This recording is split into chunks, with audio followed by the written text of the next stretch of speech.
Hello, friends, and welcome back to Misshelved, your bi-weekly dose of bookstore love. I'm your host, Nicole Brinkley. If this is somehow your first episode, thanks for stumbling into some bonus content, but welcome. Normally, every 2 weeks, I introduce you to an independent bookseller in conversation with an author they love. This week is a little different, though, because we're on hiatus between seasons 2 and 3. We'll be back on January 31st, 2022, but until then, we've got some book recommendations for you. I asked our Season 2 booksellers what books they love in genres outside of what they normally read. I always feel like that's a great way to find new books that are really accessible to you in genres you might not normally read. So if you don't read romance, maybe pick up a romance recommendation. Or if you don't normally read nonfiction, try one of these nonfiction recommendations. I also asked our Season 2 authors the same question. If you want to see their responses, you'll have to head over to our Patreon page. That's patreon.com/nebrinkley. That'll be up in the next week or so if you're listening to this episode on the day that it goes live. They have some really good answers, so I hope you check it out. In the meantime, I'm going to stop talking and let our booksellers do what they do best, give you amazing book recommendations. My name is Mariana. I am the bookstore manager at Savoy Bookshop and Cafe in Westerly, Rhode Island. And a genre that I don't typically read too much is just literary fiction. And I'm doing a little bit of a throwback to one I loved a few years back, which is The 12 Lives of Samuel Hawley by Hannah Tinty that came out in 2017. And it is a story about a father and his daughter. And it's the story of them just trying to exist and live. His daughter, Lou, kind of growing up and going through just teen angst, and also his past potentially catching up to them. So you learn about these 12 scars from bullets on his body. And as the story goes on, you get kind of the story of each of those. And it is just a wonderfully written book. And it was a book that made me realize I find stories about fathers and daughters fascinating. And it is probably because I grew up with two moms, which I think is hysterical. But a good book that really highlights that relationship, I think, can be really special. And I don't know too many more that do that in a way that doesn't get creepy or just gross. But this one is just very much a relationship where they're really looking out for one another. And it's just a good story. And I haven't gotten to read a lot of adult fiction in the last few years because I was managing a children's bookstore. So that's my throwback. All right. My name is Reed Davidson. I'm an assistant manager at Harvard Bookstore in Cambridge, Massachusetts. And I don't typically read adult literary fiction, but I would like to recommend to you Archive of Alternate Endings by Lindsay Drager by Zanc Books, DZANC Books. It is thematically partially a retelling of the Hansel and Gretel story told over hundreds of years in 75-year increments for years where Halley's Comet appears, and really is about how queer stories and other forms of stories, but largely queer stories, do or do not get preserved. It's also sometimes a vaguely post-apocalyptic novel, but it's not in a sci-fi way, just in a normal, we're killing the earth way. And it's absolutely gorgeous. A lot of it is told through shorter vignettes and follows different characters who are sometimes connected to each other, or even across sort of generations and millennia. It's a really beautiful book. It's a fairly short book, so you might want to spend time ruminating over it. But if you want to read it in one sitting, it is definitely a book that can be read in one sitting. Hi, I'm Christina Russell, a book buyer and event coordinator at Books and Books in Miami, Florida, and I want you to read Milk, Blood, Heat by Dantiel Moniz. This is a short story collection set in Florida, and she's perfectly encapsulated so many of the corners of Florida that I know and see with gorgeous, visceral words. She explores Black girlhood and womanhood in this corner of the South in what I think is a really illuminating and powerful way, and these stories are just so thoughtful and submersive and subversive. And it's a beautiful, beautiful, beautiful book. Pick it up. I'm Jeff Holleran. I'm the social media coordinator at Copper Dog Books. And I'm here to tell you that you absolutely must pick up Honey Girl by Morgan Rogers.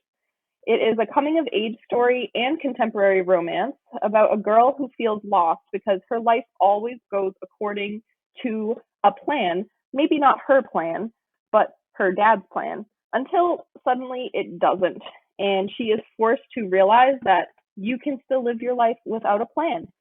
And it is perfect for anyone, any millennial who's struggling with the existential terror of, oh my God, I have no idea what I'm doing, and I'm trying to figure it out as I go. It is perfect for any lonely creature out there who is feeling lost, and I cannot recommend it enough. Hey y'all, my name is Abby. I'm from the Briar Patch in Bangor, Maine, and today I want to tell you about a newer romance called Honey Girl.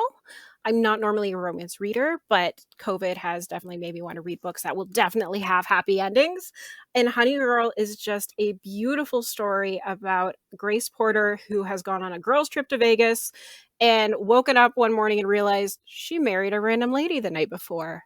And it is a beautiful story about identity and love and just being fresh out of college and not knowing what you're going to do with your life. I cannot recommend it enough. Hi, my name is Cassie. I'm a school and children's events coordinator at Wellesley Books in Massachusetts, and I really think you should read Honey Girl by Morgan Rogers. Honey Girl is a soothing balm, a coming-of-age sapphic romance for the nearly 30-somethings about stargirls and earthgirls, lonely creatures, found queer families, girls who have to fight for their place in the world, and the ones who love them. If this past year has beaten you down and you're looking for a gentle hug, this is the book for you. Hi, this is Claire Benedict at Bear Pond Books, and the book I read recently that's a little bit outside of my usual genre, which is fiction and more fiction, is Good Talk by Mira Jacob, which is a graphic memoir. Those are two genres I don't read very much of, but this book I just loved. It's called A Memoir in Conversations, and it's by an Indian American woman who is confronted around 2016 with talking about race to her 9-year-old son. She is married to a Jewish man, and she has this mixed race child who's asking her a lot of questions about race, and it's a lot of things that she hasn't thought about and hasn't talked about herself. And in the era of Donald Trump is having to confront that now that she has a little brown boy of her own. Again, it's funny, taking a serious subject, making it funny. It's really kind of heart-wrenching. It's very warm. It's very honest, and I highly recommend it. The graphics are really engaging. It uses photography and drawing, and she did all of the illustrations herself. So that's Good Talk by Mira Jacob. Hi, I'm Erica Watkins. I work at Green Apple Books on the Park in San Francisco, California. And I recently got into reading inspirational memoirs. And the first one that really spoke to my heart was Dusk, Night, Dawn by Anne Lamott. Anne Lamott is local to the San Francisco Bay Area. And she has this really kind of knack for describing life as it's happening and really just, being honest about the way we feel about bad things and acknowledging that they happen, but we can still find hope, especially when the next day comes. That would be Dusk, Night, Dawn by Anne Lamott.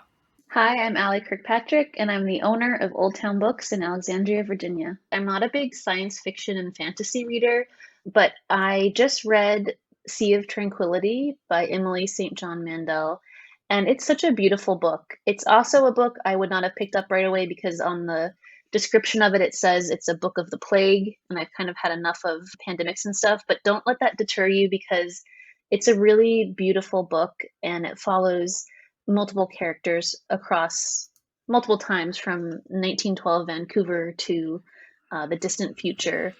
And it deals with a lot of themes, and she's just an amazing writer. I have 2 young kids, and it just really captures the sort of intersection of like love and fear and trying to protect people you love. And it's a special book, and it's not a bummer. And I would suggest it for those reasons. So it comes out in April of next year. So you can pre-order it now. And yeah, I highly recommend it. And we close the chapter on another episode.